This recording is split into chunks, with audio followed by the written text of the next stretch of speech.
តោះជំរាបសួរបងប្អូនទាំងអស់គ្នាថ្ងៃនេះខ្ញុំមកបង្រៀនបងប្អូនមកកាត់តវីដេអូតាម CapCut ទៀតដែរជាមេរៀនទី2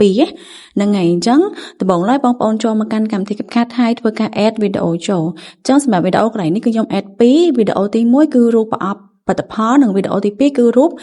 ផលិតផលផ្ទាល់បន្ទាប់បងប្អូន select លើនឹងហើយបងប្អូនចុចទៅលើពាក្យថា overlay បន្តមកទៀតបងប្អូនធ្វើការទាញរូបនឹងមកខាងក្រោមនេះចេះមកបន្តមកបងប្អូនធ្វើការ select នៅកន្លែងរូបផលិតផលខាងក្រោមបងប្អូនហ្នឹងហើយធ្វើការ select លើនឹងហើយបងប្អូនទៅចុចពាក្យថា keyframe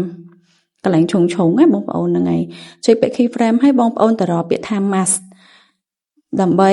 ធ្វើការចុចវាហ្នឹងហើយចុចពាក្យថា mask បន្តមកទៀតចុចពាក្យ horizontal ហើយធ្វើការទាញចូលមកខាងក្រោមតិចហើយបវល់វាឡើងមកលើអញ្ចឹងណាបន្ទាប់មកបងប្អូនធ្វើការចុចទៅលើសញ្ញាព្រួញអក្សរស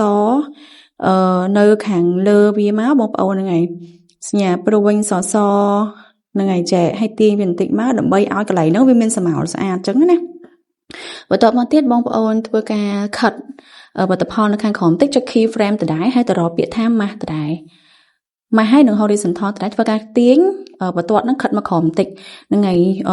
ធ្វើបែបហ្នឹងរហូតមកបងប្អូនហ្នឹងហើយទី3ក៏ធ្វើអញ្ចឹងដូចគ្នាចុច key frame ហើយទៅរកពាក្យថា mask ដូចគ្នាមក horizontal ធ្វើទាញវាបន្តិចទៀតមកហ្នឹងហើយបងប្អូនធ្វើការទាញវាអញ្ចឹងរហូតតតែវាដល់ខាងលើអញ្ចឹងណាហ្នឹងហើយតមកទៀតបងប្អូនក៏ចុចអញ្ចឹងដូចគ្នាដែរណា key frame បន្ទាប់មក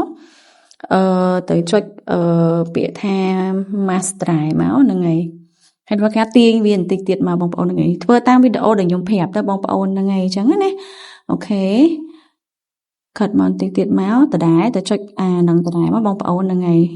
ហើយធ្វើការទាញខ្សែបន្ទាត់ហ្នឹងចុះមកខាងក្រោមចុច key frame ដដែលទៅរកពាក្យថា mask ហើយទាញវាចុះខាងក្រោមមកហ្នឹងហើយអញ្ចឹងវីដេអូរបស់យើងគឺរួចរាល់ហើយបងប្អូនជំរឿតោះយើងទៅមើលពីលទ្ធផលទាំងអស់គ្នាអូខេតោះ